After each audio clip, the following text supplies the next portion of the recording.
오늘 말씀의 제목은 아름다운 공동체를 위하여라는 제목으로 말씀을 나누겠습니다. 바울은 옥에 갇혀 있는 상황입니다. 그래서 재판을 앞두고 있어요. 그래서 빌립보 교회 성도들에게 소식을 주고받고 할 수 없는 상황입니다. 그래서 바울은 디모데를 빌립보 교회에 파송하기를 원했습니다. 그런데 빌립보가 충분히 연단받고 하나님 앞에 온전한 사역자인 것을 확인했고 지금 당장 보낼 수 없다고 말합니다. 왜냐하면 자기의 재판 결과가 어떻게 나올지를 확인하고 그것을 확인받아서 전달할 수 있게끔 하기 위해서 좀 기다렸다가 너에게 디모데를 보낼 것이다 라는 것을 말씀을 했습니다. 그런데 사도 바울은 디모데를 보내기로 약속한 이후에 다시 누구를 말하냐면 25절에 있는 것처럼 에바브로디도를 보낼 것이다 라고 말씀하고 있어요. 지금 디모데를 약속했는데 에바브로디도를 또 보낸다. 이게 무슨 의미인지를 우리 생각을 해야 됩니다. 바울이 빌립보 교회하고 교제하기를 원해서 디모데를 통하여서 교제할 것인데 지금은 못 가요. 그러면 디모데가 가기까지 공백 기간이 있습니다. 또 바울이 재판을 이겨서 풀려나는 것이 되면 바울이 직접 갈 수도 있어요. 그래서 디모데가 가기까지의 그 공백 기간 동안에 이 공백 기간 동안에 빌립보 교회가 어떻게 있을까라는 염려 때문에 이 공백 기간을 채워줄 자로 에바브로디도를 보내겠다라고 지금 말씀하고 있는 것입니다. 그만큼 바울이 생각하기에는 이 빌립보 교회 안에 하나님의 온전한 그 목양이 있어야 될 것들을 소망하고 있고 교회가 온전한 목양 가운데 있지 아니하면 좌로나 우로나 치우칠 수밖에 없기 때문에 이런 공백기를 두지 않으려고 하는 사역자의 사랑의 마음이 담겨져 있는 것을 우리는 알 수 있습니다. 그래서 바울이 목양의 관계에서 어떤 공백기를 두지 않으려고 누군가를 보내서 채우려고 하는 것은 진심으로 이 빌립보 교회 성도들과 교제하기를 원하고 떨어져 있지 않기를 원하는 바울의 모습이 나타납니다. 여기에서 우리는 이제 바울이 교회를 어떻게 생각하고 있는가, 또 교회는 이 교회됨을 어떻게 이해해야 될까를 온전히 드러내 보여줍니다. 우리는 여기에서 교회란 무엇인지를 찾아볼 수가 있습니다. 자, 그러면 이제 어떤 심정으로 보냈는지 우리가 한번 보십시다. 25절에 보시면 에바브로디도를 보냈는데 이 에바브로디도를 어떻게 바울이 이해하고 있는지가 잘 나와 있습니다. 한 4가지 정도로 지칭을 합니다.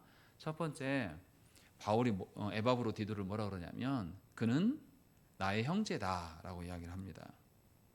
이것은 실제로 혈연 관계에 있다 이 뜻이 아닙니다.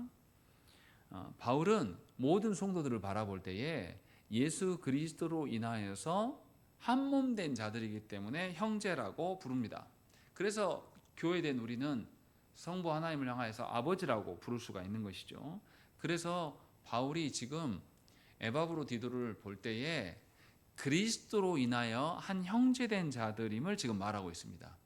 여기서 우리가 알아야 될 것은 교회의 성도된 자들은 서로가 서로를 바라볼 때에 반드시 누구를 전제해야 되냐면 하나님을 전제하고 서로의 관계를 확인해야 된다라는 것을 우리가 알 수 있습니다. 그러니까 형제란 말이에요. 다 저희 자녀도 둘 아이들을 보고 있으면 어쩔 때는 정말 서로 미워하고 서로 막 질타를 합니다.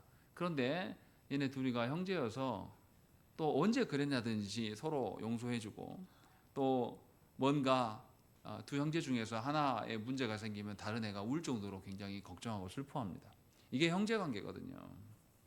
근데 우리가 속해 있는 교회를 잘 보십시오. 교회를 보면 뭐 누구 말할 게 없어요. 목회자부터 봅시다. 담임 목사와 부교육자 관계가 어떻습니까? 형제 관계로 본 교회가 있습니까? 여러분 혹시 여러분들이 경험한 교회에서 담임 목사와 부교육자 관계가 형제처럼 보인 적이 있습니까? 불행하게도 저도 그런 교회를 본 적이 없어요. 담임 목사가 갑의 위치에 있는 것이고 부교육자들은 담임 목사를 섬기는 것이 당연하다고, 심지어 제가 부목사 할 때는 담임 목사의 흠까지도 부목사인 저에게 뒤집어 쓰라고 이런 요구도 받았습니다. 이것은 사실 그리스도의 몸이 아니에요, 사실은. 우리는 그런 거에 익숙한 자들입니다. 그래서 교회에서 서로 성도 간에 볼 때에 어떨 때 우리는 평안을 느끼냐면 위계 질서로 인하여서 이 조직, 서열이 정해져 버려야지 우리는 편안합니다. 서열이 정해지지 않고 비슷하게 서로 있으면 서로 힘겨루기를 교회 안에서 한단 말이죠. 그래서 불안해해요.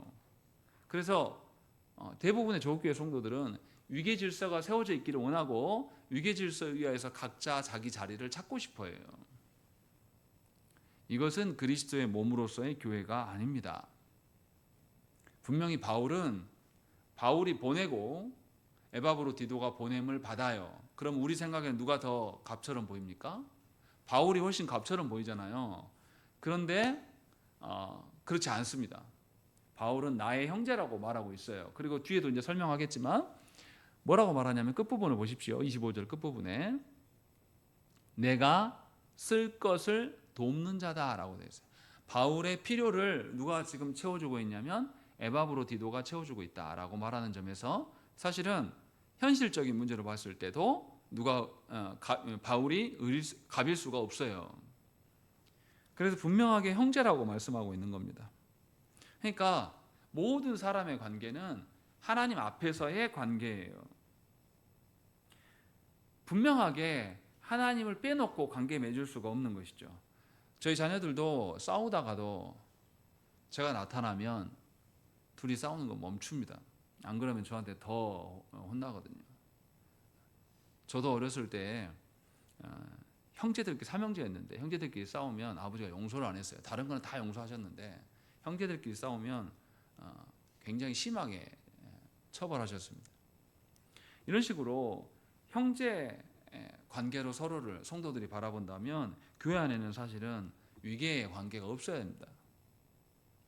근데 우리는 위계의 관계에 굉장히 능숙해 있다라는 점에서 우리가 서로를 형제로 바라볼 수 있는가라는 것을 깊이 생각을 해봐야 됩니다.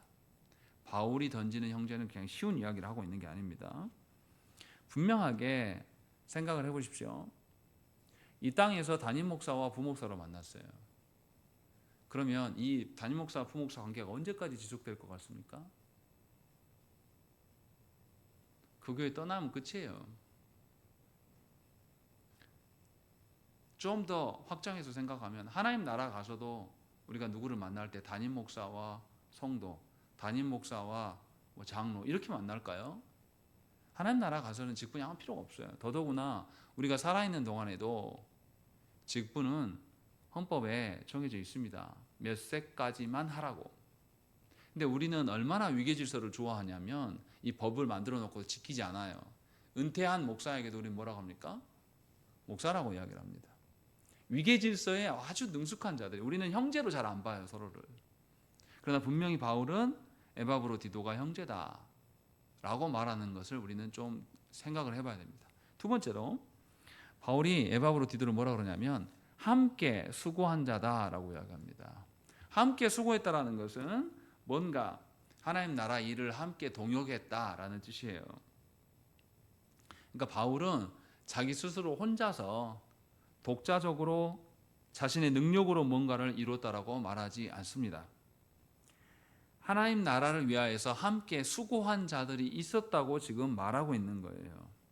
그러니까 바울이 에바브로디도를 어떤 식으로 보냐면 우리 이렇게 보는 게 아니에요.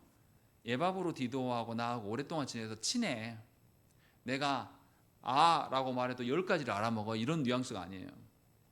그리스도 때문에 형제라고 부르고 있었고 두 번째는 동역한 자다라고 이야기를 한 겁니다.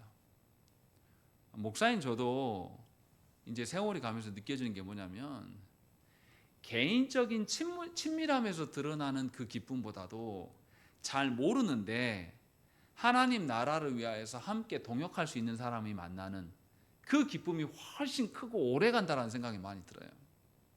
예전에는 개인적인 친밀감이 있는 것으로 인해서 그 사람으로 그런 친밀감에서 오는 기쁨과 뭐 이런 것이 즐거웠는데 목회 사역을 쭉 계속하면서 느끼는 것은 개인적인 친밀감이라는 것은 상황에 따라서 계속 바뀝니다. 지속되지 않아요. 심지어 부부관계도 그렇습니다. 부부관계도 뜨겁고 가까운 관계가 있었을 때가 있고 또 멀어지고 냉랭할 때도 있습니다. 그런데 바울이 지금 무슨 이야기하냐면 같이 동역했기 때문에 하나님 나라의 일들을 같이 힘쓰기 때문에 두 사람의 관계는 하나님 나라의 일로 맺어져 있어요. 그래서 두 사람의 관계가 항상 균형을 이룹니다. 그 이야기하고 있는 거예요. 그러니까 하나님 나라의 일을 같이 동역하면서 얻어지는 그 기쁨, 이것이 바울이 에바브로디도를 바라보는 관계예요. 개인적인 관계를 말하고 있는 것이 아닙니다. 하나님께서 우리를 교회로 부르셨어요. 개별적으로 부르신 것이 아니라 교회에 두셔서 우리를 그리스도의 몸으로 불러놓으셨단 말이죠. 모든 몸은 기관과 기관끼리 서로 연계돼서 동역하게끔 되어 있습니다. 따로 놀 수가 없어요. 따로 놀면 그 몸은 병든 몸입니다. 작동을 안 하는 거죠.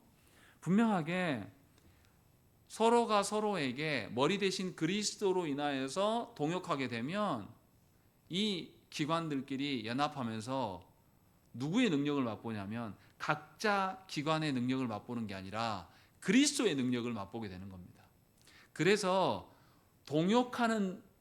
동역함으로 얻어지는 그 하나됨과 기쁨을 누리는 것은 그리스도의 기쁨을 누리는 겁니다.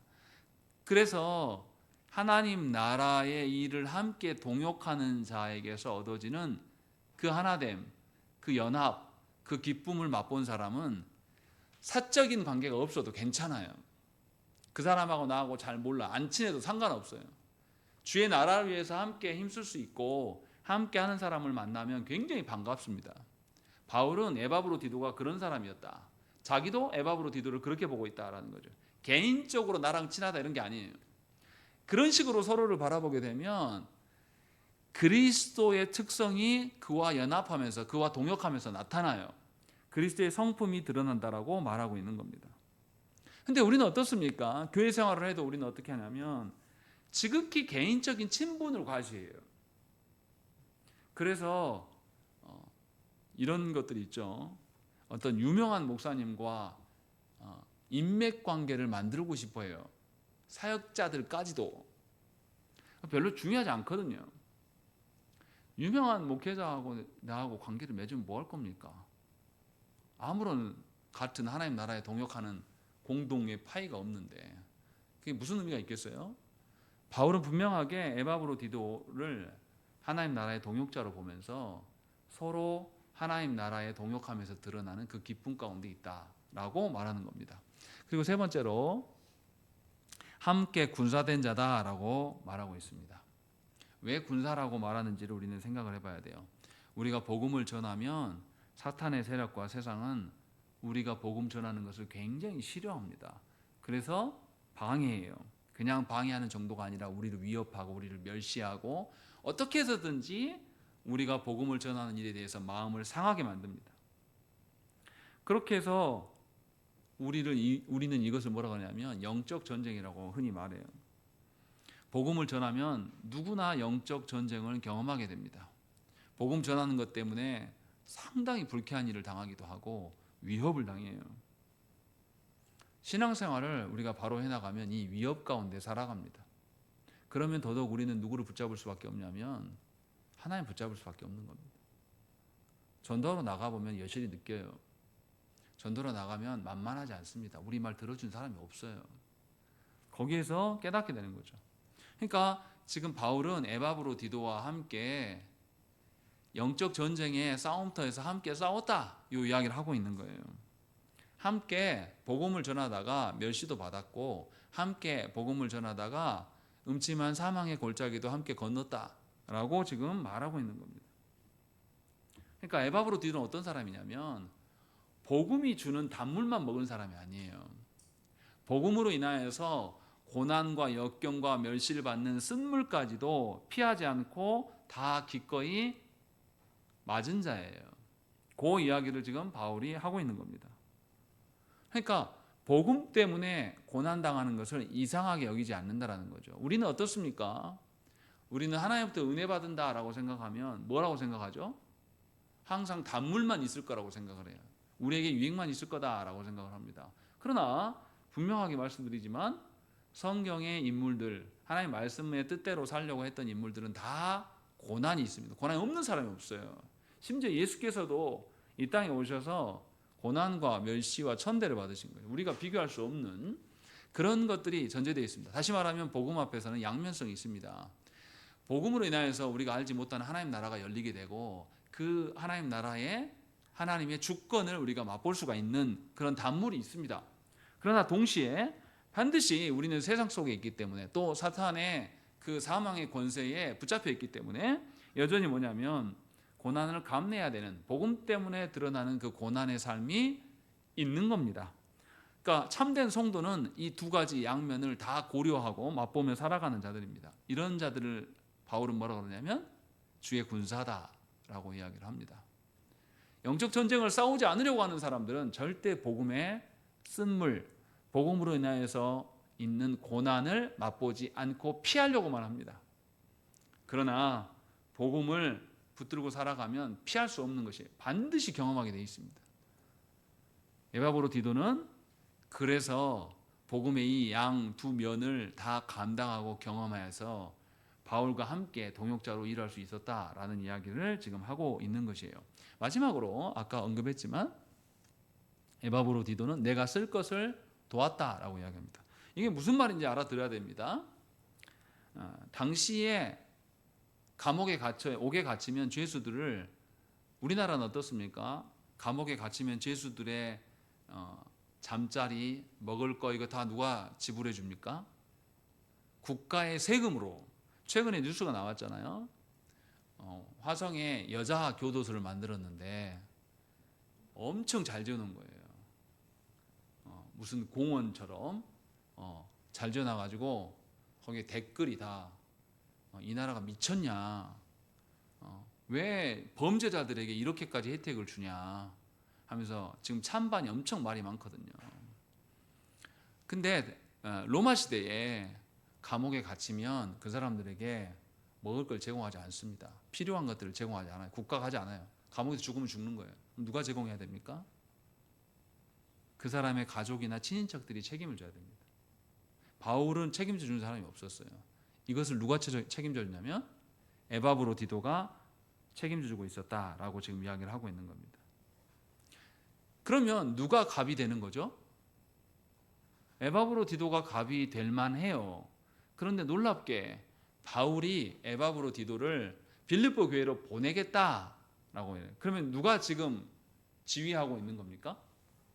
바울이 지휘하고 있는 거예요. 에바브로 디도는 그곳에서 바울에게 필요한 것들을 다 제공하면서도 순종하고 있는 겁니다. 이런 관계다 지금 이렇게 말해주고 있는 겁니다. 그러니까 바울이 지금 에바브로 디도를 말하는데 에바브로 디도는 어찌 보면 자기 개인적인 인생을 사는 사람이 아니에요. 앞에 처음 이야기할 때도 그리스도의 형제며 또 주의 군사고 주의 나라를 위하여서 함께 동역한 자이고 바울의 필요를 채우는 자다라고 이야기하면서 자기가 원하는 대로 사는 것이 아니라 하나님 나라에서 주님이 원하신 것에, 주님이 필요로 하시는 곳에 자기 자신을 드리는 방식으로 서 있는 거예요. 그러니까 에바브로 디도는 개인적인 인생을 사는 것이 아니라 하나님 나라의 공공재로서 지금 서 있는 겁니다.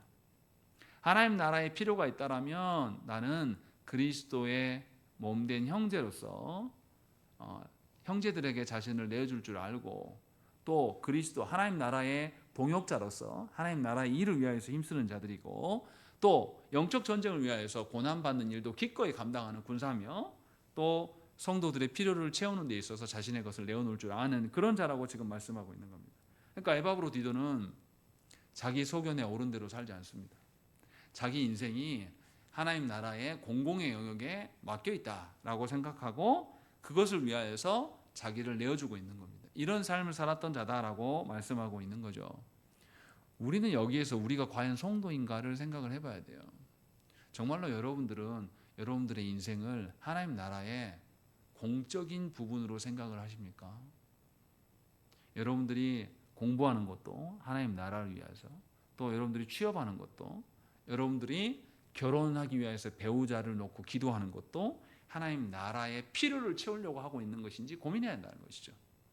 그렇지 않으면 우리는 하나님과 상관없이 살아요. 교회에 오랫동안 있었지만 굉장히 사적으로 개인적인 인생을 사는 자로 살아갈 수밖에 없다는 것입니다.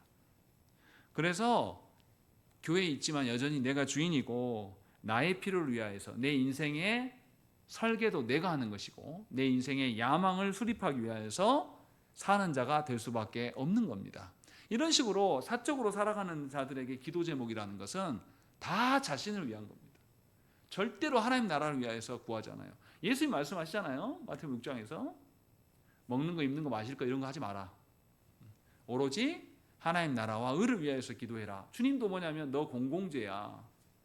너 하나님 나라를 위하여서 공적인 존재로 너를 불러놓은 거야 라고 분명히 주님 밝혀주시거든요. 그러면 우리는 하나님 나라의 필요를 위하여서 언제나 나의 것들을 내놓을 수 있는 자가 되어야 된다고 지금 말씀하고 있는 겁니다. 그러면 이제 에바브로 디도만 이야기를 했는데 그럼 바울은 어떤 자냐 이 말이에요. 바울은 보냄을 받는 자가 아니라 지금 보내는 자로 등장하고 있어요. 근데 생각을 해보십시오. 바울은 옥에 갇혀 있습니다. 옥에 갇혀 있어서 자신의 필요를 에바브로 디도가 떠나가면 채워줄 사람 없어요.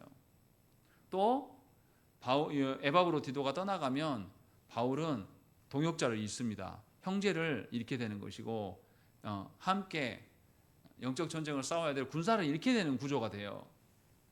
그런데도 불구하고 바울은 빌립보 교회의 필요를 위하여서 에바브로 디도를 보낸다. 그래서 25절에 뭐라고 말합니까? 그러나 에바브로 디도를 너에게 보내는 것이 필요한 줄로 생각하노니. 누구의 필요라는 거죠 여기가? 빌립보 교회의 필요라는 것이지 바울 자신의 필요를 말하고 있지 않다라는 것입니다. 바울이 그러니까 자신의 필요보다 교회의 필요를 위하여서 자신의 희생을 감내하면서 에바브로 디도를 보내고 있는 겁니다. 그러니까 참된 성도라면 주의 나라를 위하여서 교회를 위하여서 자신의 것을 내어놓을 수 있는 자여야 돼요. 자신이 공공재라고 하나님께서 나에게 주신 생명부터 내가 소유한 것들, 나에게 주시는 달란트, 어떤 능력들 이런 것까지도 다 하나님 나라를 위한 도구에 불과하다라는 것들을 지금 말하고 있는 겁니다. 그래서 바울 역시도 보내는 자도 자기 자신의 개인적인 삶을 사는 게 아니라 보냄을 받는 자도 동일하게 똑같은 하나님 나라의 공공재로서의 삶을 살아간다는 것입니다. 그러니까 이런 말은 안 통해요. 목회자가 이거 내가 개척한 교회야, 내 교회야. 또 성도들이 우리 교회요, 이거 내가 개척 때부터 여기 있었어 라고 꼭 자기의 지분이 있는 것처럼 말하는 것은 이거는 하나님 나라와 아무런 상관없는 자의 태도입니다. 성도가 아니에요. 사실은 궁극적으로는 자기 만족을 위하여서 자신의 영역을 확보하려고 하는 겁니다. 교회 안에서. 하나님께서 필요로 하면 하나님이 교회 안에서 네 영역을 내놔라 하면 내려놓을 수 있어야 돼요. 최근에 제가 고신 THM 공부하면서 같이 그때 박사과정 하셨던 목사님인데 이 목사님이 서울에서 개척해서 교회를 잘 하고 계셨어요. 근데 최근에 광주의 한 교회에서 부름이 있어가지고 이제 목회 10년밖에 안 남았는데 거길 놔두고 내려왔습니다. 우리도 다 놀래고 주위 사람도 왜 내려가? 그 교회가 훨씬 나은데 왜 내려와? 왜 내려오셨지? 다 충격 먹을 정도로. 근데 목사님 하는 이야기는 하나님 부르시면 난 어디든지 간다 라는 이런 태도예요. 사실 그 교회 개척해 줄 15년이나 지나서 거기서 있으면 원로 목사가 됩니다. 본인이 또 개척도 했고 거기서 지금 당연직으로 원로 목사가 돼요. 근데 거기를 내려놓고 광주에 내려오신 거예요.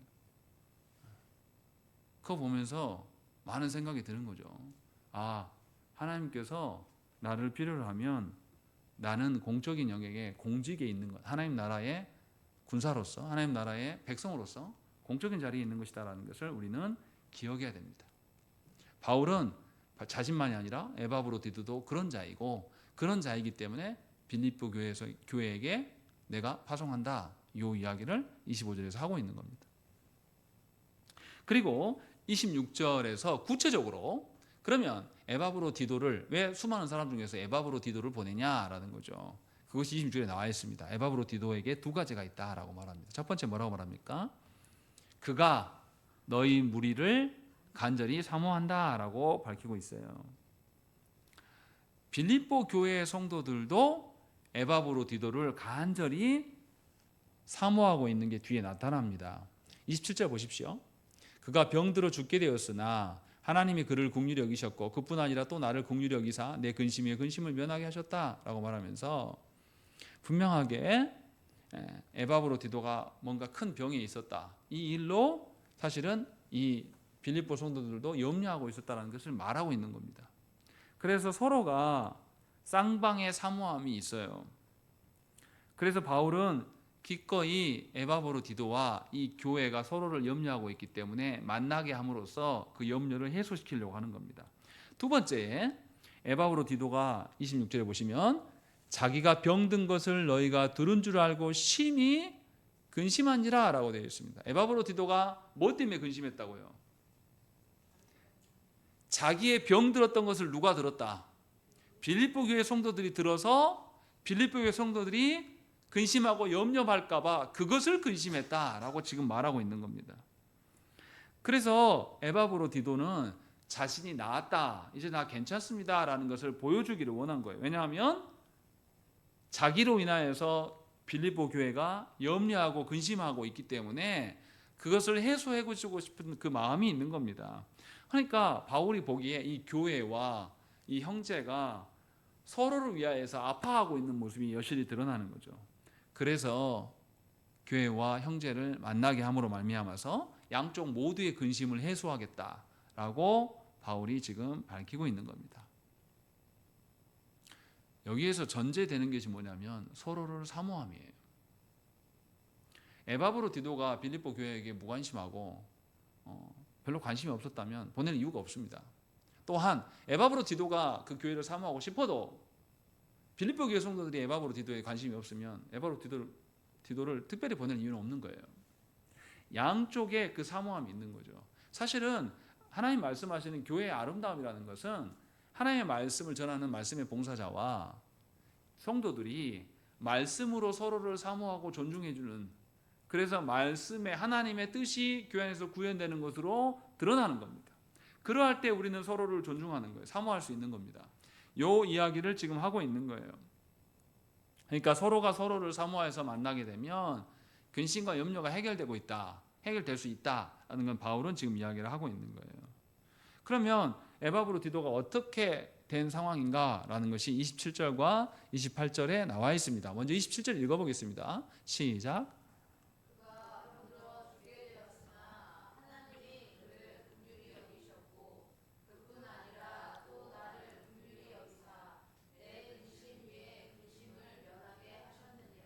예, 분명히 에바브로디도가 병들어 죽게 되었다라고 이렇게 심각했다라고 말합니다. 그때 바울이 이 에바브로디도의 병을 치료하기 위해서 하나님께 간구했던 것 같아요. 그리고 감사하게도 하나님께서는 에바브로디도를 데려가지 않으시고 병을 고쳐주셨습니다. 그런데 여기서부터가 중요합니다. 이렇게 하신 것을 두고 바울은 어떻게 해석하냐면 두 가지로 설명해요. 하나님께서 에바브로디도를 긍휼히 여기셨다라는 거 한 가지, 또 그 다음 뭐라고 말합니까? 나도 긍휼히 여기셨다라고 이야기합니다. 이게 뭔 말입니까? 병은 누가 나왔어요? 에바브로디도가 나왔단 말이죠. 근데 바울을 긍휼히 여기셨다는 말은 뭔 뜻입니까? 그러면 하나님께서 바울의 간절한 기도에 응답해서 야, 우리 바울 목사님 능력의 사자네 라고 입증해줘서 지금 긍휼히 여겼다 이 말하고 있는 겁니까? 아니에요. 그 말이 아닙니다. 그 뒤에가 나와 있어요. 뭐라고 되어 있습니까? 내 근심 위에 근심을 변하게 하셨다라고 말씀하고 있는 겁니다. 바울이 말하는 근심 위에 근심이 뭔지를 우리는 생각을 해봐야 돼요. 바울이 에바브로디도의 병으로 인해서 근심하고 있었고, 에바브로디도의 병듦을 들었던 빌립보 성도들의 근심하고 있는 그 근심으로 인하여서 또 바울이 근심하고 있는 겁니다. 이해되신가요? 에바브로디도가 병들어 죽게 생긴 것 때문에 근심하고 있었고, 바울은 에바브로디도만이 아니라 에바브로디도를 사모하고 있는 빌립보 교회 성도들이 에바브로디도가 주께서였단 말을 듣고 근심하는 것을 두고 또 근심했다라는 거죠. 그러니까 바울은 양쪽 다 생각하고 있는 겁니다. 이런 자신의 근심 중에 근심을 하나님께서 에바브로디도를 낫게 함으로 말미암아서 둘 다를 해결하셨다. 이 이야기를 지금 우리를 하고 있는 거예요. 근데 이상하지 않습니까? 바울은 사는 것이 좋다고 했습니까? 죽는 것이 좋다고 그랬습니까? 네. 나 빨리 죽어서 죄로부터 자유하고 그리스도를 만나는 것이 나에게 소원이다 라고 말했던 사람이에요. 그러면 에바브로디도에게 죽을 병에 걸렸다라고 하면 뭐라고 말하는 게 일관성을 갖습니까? 야, 너 이제 주님 만나러 가니까 기뻐해. 염려하지 마. 이렇게 했다는 겁니까? 이렇게 하지 않았다는 겁니까? 이렇게 하지 않았다는 거예요. 왜요?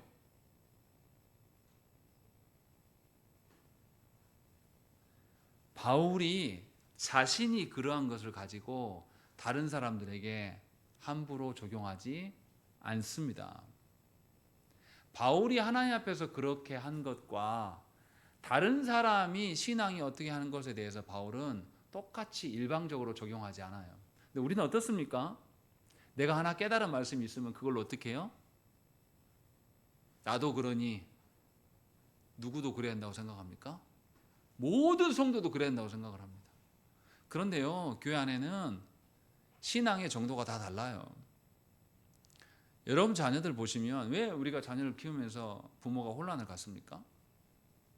자녀들은 미숙하고 어리석어요. 미숙하고 어리석은 상태에서 점점 더 성장해 갑니다. 나같이 되려면 몇 년을 살아야 됩니까? 나만큼 살아야 돼요. 아직 훨씬 덜 살았어요. 나 죽을 때까지 계속 살아도 이 자녀들은 나만큼 안 살았어요. 똑같이 세월을 보냈다고 해도 하나님의 은혜가 또 달라요. 그래서 우리가 조심해야 될 게 뭐냐면 내가 깨달았다고 해서 모든 사람들이 그 정도의 수준일 것이다 라고 생각하면 곤란합니다. 이건 다릅니다. 교회에서 말씀을 전할 때 하나님의 기준으로서 모든 성도들이 수준을 높여야 되는 것과 개인적으로 바울이 지금 말하는 것처럼 병들어 있는 자에게 가서 너 죽으면 예수님 만난다. 걱정하지 마. 이렇게 말하는 건 전혀 다른 문제입니다. 바울은 분명하게 하나님께서 자신을 긍휼히 여겨주신 것처럼 에바브로디도에게도 에바브로디도만의 긍휼을 인정하고 그래서 에바브로디도의 치유와 건강과 형통하게 됨과 장수를 놓고 기도했다라는 것입니다. 그러니까 우리가 여기서 조심해야 돼요. 내가 그러하다고 해서 모든 사람들에게 하면 하나님께서 한 가지 깨닫게 하신 그 말씀으로 이걸로 어떻게 합니까? 다른 사람들을 정죄의 수단으로 쓰고 다른 사람을 그 기준으로 다 칼로 찔러요. 개혁주의를 표방하고 있는 교회가 갖는 큰 오류입니다. 엄청 건방을 떨어요. 우리가 다시 말씀드리지만 하나님에 대해서 우리가 얼마나 합니까? 하나님이 계시하여 주신 것 그것도 하나님의 전부입니까? 일부입니까? 극히 일부예요. 그런데 계시하여 주신 것도 우리가 다 합니까? 모릅니까? 그것에 우리는 반의 반도 몰라요. 그냥 그것에서 조금 깨달아가지고 몇 가지 깨달은 걸 갖고 가서 야, 니 왜 그래? 말씀에서 이러잖아 라고 하면서 정죄하기 시작하면 아무도 안 듣습니다. 바울은 이 점을 너무 잘 알았어요. 그래서 바울은 에바브로디도의 강건함을 놓고 기도했고 하나님의 손에 맡기고 있어요. 분명하게 바울이 대하는 태도가 어떤 차이인지를 기억해야 됩니다. 그런데 바울이 그것만 놓고 이야기했냐라는 것이 아니에요. 에바브로디도가 병들어 죽게 되었다라는 이 평가는 누가 했을까요? 하나님이 평가해 주신 걸까요? 27절에 말하는 것처럼 그가 병들어 죽게 됐다라는 거. 이건 누구의 평가예요? 아니 제가 배가 아파요. 아, 왜 배가 아프지? 아, 너무 아픈데. 그리고 어디를 가면 제가 합니까? 병원에 가보니까 아, 슬개에 염증이 있는 것 같습니다. 해주면 그때서 이제 아는 거죠. 27절에서 그가 병들어 죽게 되었다라는 건 누구의 평가입니까? 당시의 의사들이나 이런 사람들의 평가예요. 근데 바울은 그 의사를 신뢰하지 않아요. 이 말을 듣고 나서 뭐라고 했습니까? 그들의 평가가 있은 이유에 하나님께서 긍휼히 여기셨다라고 말해요. 바울은 하나님께 기도했다는 겁니다. 다시 말하면 바울은 에바브로디도에게 나타난 죽을 질병을 가지고 너 죽게 되었으니까 그리스도를 만날 거야 라고 하면서 그렇게 말하지 않고 하나님께서 이 병의 주관자이시니까 이 질병을 통하여서 하나님이 영광을 받으십시오 라고 기도했단 말이죠. 그렇게 나타난 것이 뭐냐면 질병을 고치시고 이 질병으로 인하여서 에바브로디도와 빌립보 교성도와 바울의 근심이 있었는데 이 한 사람의 질병으로 인하여서 세 부류가 다 그 근심에서부터 자유하게 되므로 하나님을 찬양할 수 있게끔 바뀐 겁니다. 여기서 중요한 건 뭐냐면 바울은 에바브로도의 질병을 가지고 하나님의 영광의 도구라고 생각을 한 겁니다. 그래서 하나님께 기도한 거예요. 이 점이 바울이 무언가 대하는 태도가 우리와 큰 차이가 있다는 것입니다. 사람은 다 어리석어요. 어리석어서 또 죽음에 대한 공포가 다 있기 때문에 죽을 병에 걸린데 그 걸려있는 사람한테 나는 안 죽으니까 가서 너 죽으면 예수님 만나. 여기서 이 땅에서 고생하지 말고 예수님 만나러 가잖아. 기뻐해. 이렇게 함부로 말할 수는 없어요. 다 죽음의 공포가 있기 때문에. 그러나 이 사람에게 말할 수는 없지만 이 사람이 처해 있는 그 환경과 상황이 누구에게 달렸다라고 믿는 겁니까? 하나님께 달렸다고 믿기 때문에 기도를 어떻게 하냐면 무조건 낫게 해주세요 이게 아니에요. 이 질병까지도 하나님이 주권자이시니 하나님의 영광을 위해서 쓰십시오 라고 기도한 거죠. 그래서 하나님께서 에바브로디도를 긍휼히 여기신 것뿐만 아니라 나도 긍휼히 여겨주시고 또 누구도 긍휼히 여기신 거예요.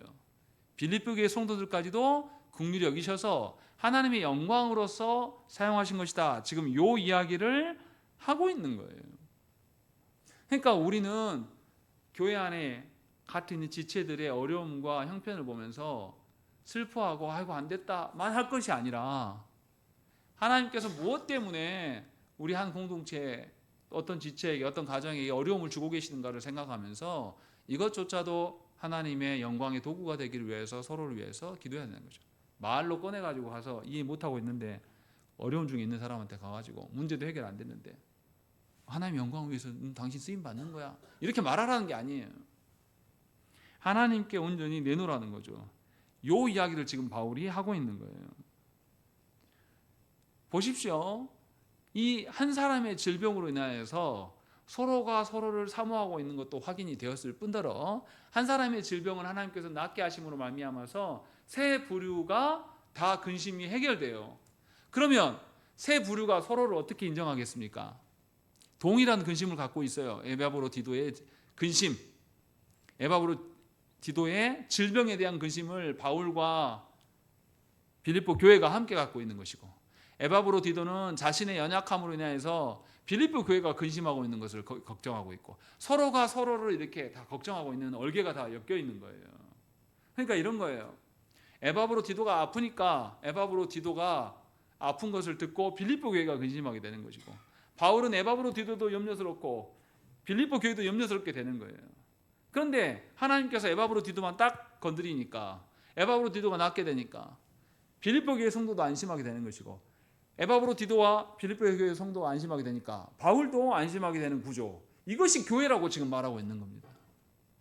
서로가 서로를 향하였을 때에 이 드러나는 하나님의 아름다움이 그 안에서 지금 발산하고 있는 겁니다. 이런 방식이 아니라 교회가 자기적으로 이기적으로 생각하는 그런 성도들로 모여 있으면 이건 이루어지지가 않아요. 교회 안에 누가 아프면 아이고 안 됐다. 근데 이 사람 누구 일이에요? 그 사람 일이야. 나랑 상관없어. 이렇게 생각하면 근심도 하지도 않습니다. 그냥 안 됐다 이 정도뿐이죠. 그리고 그래서 하나님의 영광으로 바라보지도 않고 아이고 그 사람 일 안 됐네. 죽어서 사라져도 아무런 우리에게 뭐 변화가 없어요. 교회는 그런 곳이다라고 지금 말하고 있는 겁니다. 교회는 그리스도의 몸이에요. 그리스도의 몸이어서 교회 공동체의 다른 지체가 아프면 그것이 바로 내 아픔이 되는 것이고 교회의 아픔이 되는 겁니다. 그래서 조국 교회가 심각한 병 중에 있는 것이 나타나는 현상이 있어요. 목사가 부국절을 향해서 쌍욕을 하지를 않나. 오늘 들은 이야기인데 어떤 광주에 있는 교회에서 성도와 목사가 음행을 벌이고 있지를 않나. 그리고 그 음행한 사실을 증거를 갖다 대니까 얘네들 신천지라고 교회 나가라고 막 싸우고 있지를 않나. 이런 거 들으면 그 교회 일이 아니에요. 우리의 수준입니다. 이게 우리라는 거죠. 이게 교회라고 말하고 있는 거예요. 바울은 함께 있지 않아도 그 이야기를 하고 있는 겁니다. 이것이 교회됨에서 나온다면 우리는 다른 교회에, 쉽게 말하면 이런 겁니다. 성도님들은 뭐 치리회에서 관여가 없기 때문에 말씀드리기는 좀 그런데, 다른 교회의 불의함과 부도덕함이나 이런 게 나타나면 그냥 관망할 수가 없는 것이 교회예요. 노예나 시찰을 해서 그 불의함이 있으면 그것을 정리해야 됩니다. 근데 그 최소한의 기능도 우리는 사라졌습니다. 육신의 자녀가 교회를 세습해도 노예나 총회가 그냥 보고만 있습니다. 아무 말 안 해요. 멀리 이야기가 아니에요. 광주에서 지금 다 일어난 일들입니다.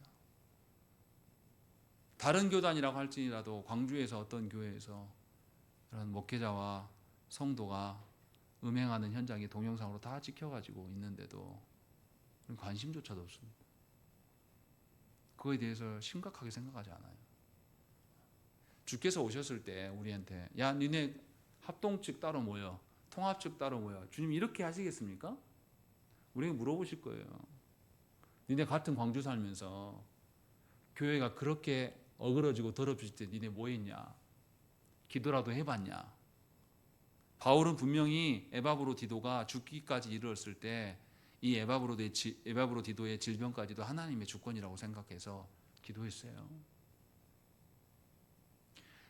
우리 지역에서 벌어지고 있는 교회의 형편없음을 보면서 우리는 슬퍼할 줄 알아야 돼요. 교회가 아니구나. 교회가 이렇게 아파하고 있는데 우리는 기도하지 않는구나 라는 것들을 생각해야 한답니다. 바울은 이 과정을 거쳤어요. 그래서 이 거친 사람, 이 질병에, 죽을 병에 걸린 과정을 거친 그 사람을, 그 과정을, 영적 싸움을 지나서 걷는 그 사람을 빌립보 교회에 보내고 있는 겁니다. 가서 뭐 하라는 겁니까? 교회가 무엇인지 네가 가서 전해라. 이 디모데를 보내기 전까지 네가 미리 가서 그 안에 하나님의 은혜가 어떻게 드러나고 있고 어떻게 우리가 서로를 사모하고 근심이 제거됐는가를 서로 나누면서 기다리고 있어라. 요 지금 하고 있는 거예요. 그래서 28절 보십시오. 뭐라고 말합니까? 그러므로 내가 더욱 급히 그를 보낸 것은 너희로 그를 다시 보고 기뻐하게 하며 내 근심도 덜려함이다. 내가 아픈 것, 내가 아파서 빌립보 교회 성도들이 근심한 것, 사실은 이 두 가지도 누구의 근심이다? 바울, 우리의 선생님 바울의 근심이다 라는 것을 지금 밝히고 있는 것이에요. 근데 여기서 좀 이제 이상한 부분이 있긴 합니다. 28절의 끝부분에 뭐라고 되어 있습니까? 내 근심도 덜어진다 라고 이야기하고 있습니다. 왜 하나님께서 하셨는데 왜 내 근심이 조금 없어졌다 이렇게 말할까요? 내 근심이 아직 남아있다는 겁니까? 남아있지 않았다는 겁니까?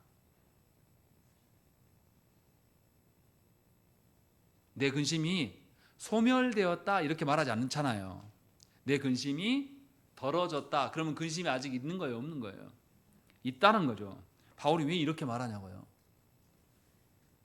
하나님이 에바브로디도를 살리셨잖아요. 그러면 근심이 소멸됐다고 말해야 되지 않습니까? 근데 그렇게 말하지 않는단 말이죠. 아직 안 가서요. 육신을 가진 성도는 살아가면서 계속해서 죄로 인하여서 영혼의 슬픔을 겪게 되어 있습니다. 완벽한 근심의 제거는 언제 됩니까? 그리스도께 갈 때. 그래서 바울은 아직 근심이 앞으로도 더 있게 될 것들을 전제로 지금 말하고 있는 겁니다. 그런데 이 근심이 세상 방식으로 대하면 된다는 거예요? 안 된다는 거예요? 세상 사람들은 병이 나고 뭐 이러면 그걸로 근심하고 걱정한단 말이죠. 근데 바울은 어떻게 했다고요? 이 에바브로디도의 질병을 가지고, 이 질병의 주권자 누구다? 하나님이시다. 그러니 하나님께서 이 질병을 통하여서 하나님의 영광을 드러내시지 않겠는가? 라는 식으로 보았다라는 거죠. 그러할 때 우리는 우리의 연약함과 죄로 인하여서, 우리의 죄된 본성으로 인하여서 드러나는 모든 불의함과 악함이 있을지라도 그것까지도 하나님의 주권에 맡겨드리고 하나님의 영광 앞에 내놓을 수가 있게 되는 겁니다. 바울은 앞으로도 그런 일이 있을 거야 라고 하기 때문에 내 근심이 완전히 소멸됐다고 말하는 게 아니라 덜어졌다. 앞으로 또 그런 일이 있을 때도 나는 또 하나님께 의탁하여서 내 근심을 덜어내는 방식으로 살아갈 것이다. 이게 교회의 삶의 방식이다. 요 이야기를 지금 하고 있는 거예요. 그러니까 우리가 잘 알아들어야 됩니다. 예수 믿는다라는 것은 죄로 인한 근심과 늘 싸우면서 살아가고 하나님의 역사로 인하여서 그 근심이 덜어지는 경험을 하는 거예요. 완벽하게 아무런 고통도 없이 뭐 그런 상태가 되는 게 아닙니다. 이것을 지금 바울은 빌립보 교회 성도들에게 편지를 써서 보여주고 있는 겁니다. 그리고 이제 이 에바브로디도와 내가 어떤 방식으로 하나님 주신 근심을 대했는지를 말한 다음에 이제 너희도 어떻게 해라 라는 것을 29절과 30절에서 이야기를 합니다. 29절 읽겠습니다. 시작.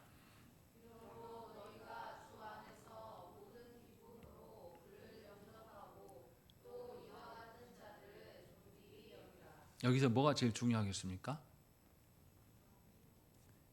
주 안에서.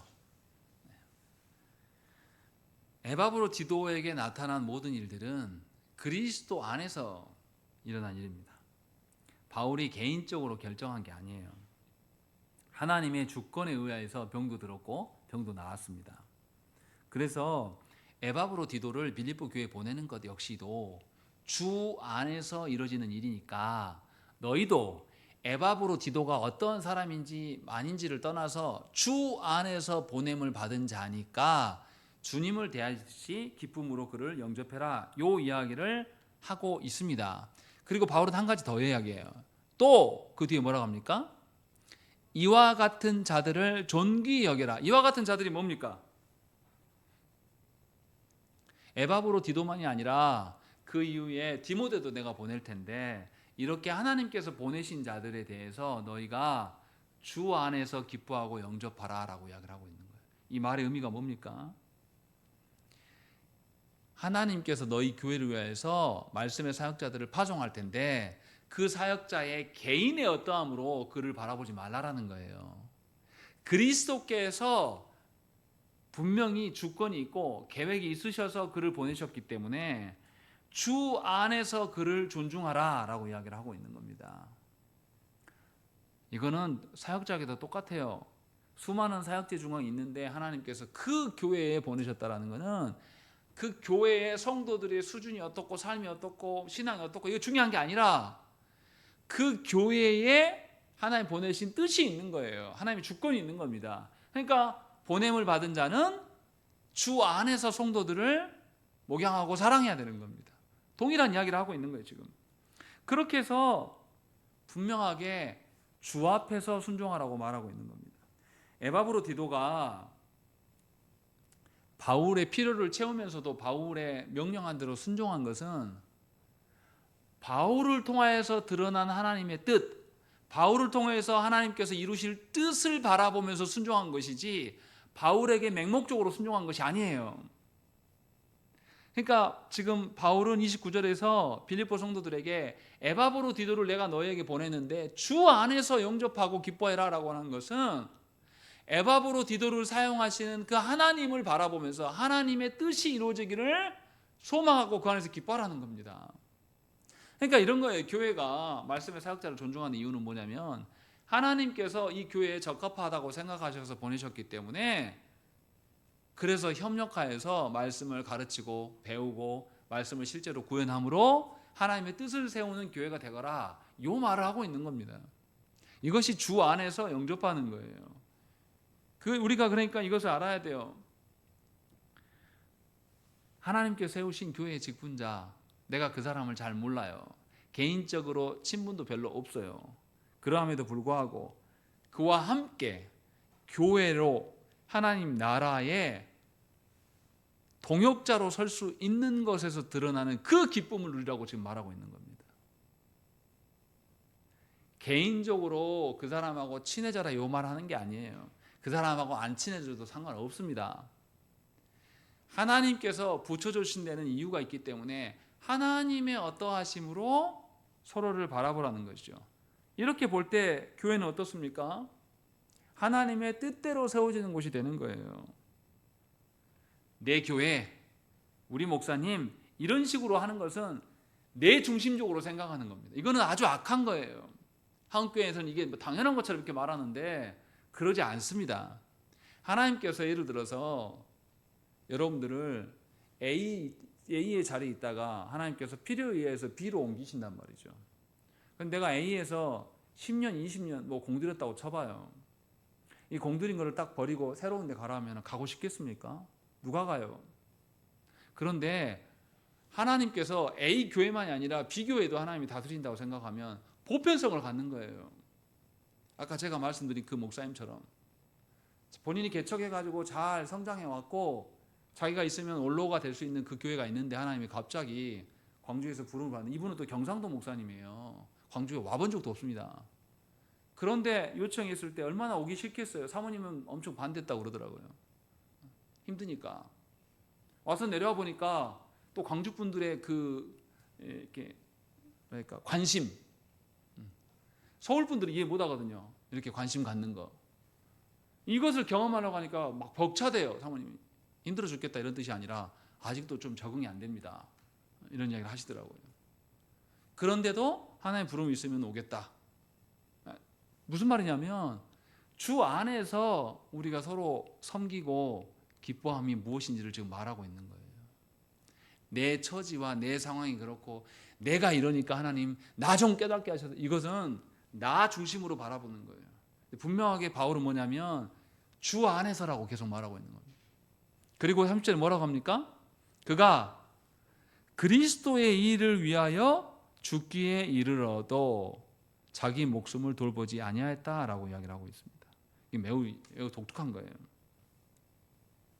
에바브로디도가 분명하게 그리스도의 일을 위하여서 힘썼다. 바울을 섬겼지만 사실은 그리스도의 일을 위하여서 한 것이다. 그러니 너희에게도 가서 너희를 위한 것처럼 보이지만 사실은 그리스도를 위하여서 일하게 될 것이다 라는 것을 알려줍니다.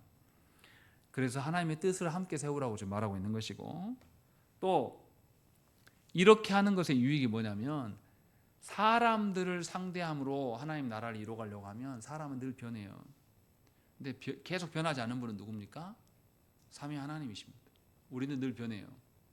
그런데 삼위 하나님은 안 변하십니다. 그러니까 우리가 교회됨을 이야기할 때는 항상 우리의 어떠함으로 말하면 안 됩니다. 여러분들이 형편이 좀 나아지면 할게요. 우리 자녀 지금 고3인데 고3 끝나고 나면 교회 생활 더 열심히 하겠습니다. 이거는 다 이상한 소리예요. 하나님의 온전함 가운데 지금 말하고 있는 겁니다. 하나님 뜻을 이루라고 지금 이야기를 하고 있는 것이고, 또 에바브로디도가 죽기에 이르렀다라고 말하는 거예요. 주님의 일을 이해할 때 우리는 어떨 때 일한다고 생각합니까? 내가 할 만할 때, 할 만큼 하겠다라고 우리는 말합니다. 근데 에바브로디도는 어떻게 했냐면 죽기에 이르렀다라는 것이에요. 이 말이 뭡니까? 주의 일을 할 때 자기의 에너지를 완전 소진할 때까지 했다. 이 이야기를 말하고 있는 겁니다. 에너지를 쓰면 생존의 위협에 이를 때까지 내려갈 수도 있습니다. 근데 우리는 하나님의 일을 놓고 여기까지 하지 않아요. 예수께서 두 렙돈을 들은 과부의 그 헌금을 칭찬하시잖아요. 왜 칭찬하십니까? 자기 가진 전부거든요. 그 여인은 전부를 하나님께 투척한 거예요. 전부를 투척했다는 의미는 뭡니까? 자기의 생명과 자기의 앞으로의 삶이 누구 손에 있다는 거예요. 하나님 손에 있다는 걸 인정해 드리는 겁니다. 에바브로디도가 지금 그렇게 했다고 말하고 있는 거예요. 그래서 죽기까지 이르렀고 자기 목숨을 돌보지 아니하였다. 이 이야기를 지금 하고 있는 겁니다. 또 그 다음에 뭐라고 말합니까? 나를 섬기는 너희의 일에 부족함을 채우려고 했다. 빌립보 교회가 바울을 섬기는 데 있어서 부족하다라는 것은 빌립보 교회가 할 수 있다는 거예요, 없다는 거예요? 할 수 없는 일을 했다고 지금 말하고 있는 겁니다. 교회는 누구나 할 만하고 할 수 있는 일을 찾아서 하는 게 아니에요. 에바브로디도가 보냄을 받을 정도로 충성된 자임을 증거하는 것이 바로 이 말이에요. 너희의 일에 부족하여서 너희가 못하는 영역을 에바브로디도는 했다. 이 이야기를 하고 있는 겁니다. 그러니까 우리가 주의 교회를 생각하면 부족한 것이 뭔지를 생각을 해야 됩니다. 저는 제 아내를 보고 있으면 우리 가정에 뭐가 부족하고 우리 자녀들에게 뭐가 부족한지를 막 생각하는 게 보여요. 그래서 반찬을 딱 밥을 차려놓고도 단백질이 없네? 뭐가 없네? 저는 아무 생각이 없거든요. 그냥 배만 부르면 되지.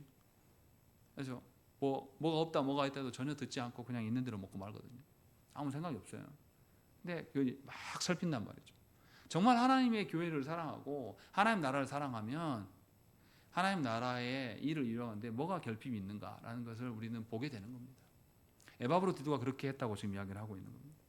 그렇게 해서 성도의 섬김은 누구도 대체할 수 없는 방식으로 섬겨가는 것입니다. 왜 그러냐면 우리가 뛰어나서 그 말하는 게 아니라 하나님께서 우리를 그리스도의 몸에 적소에다가 놔두신 거예요.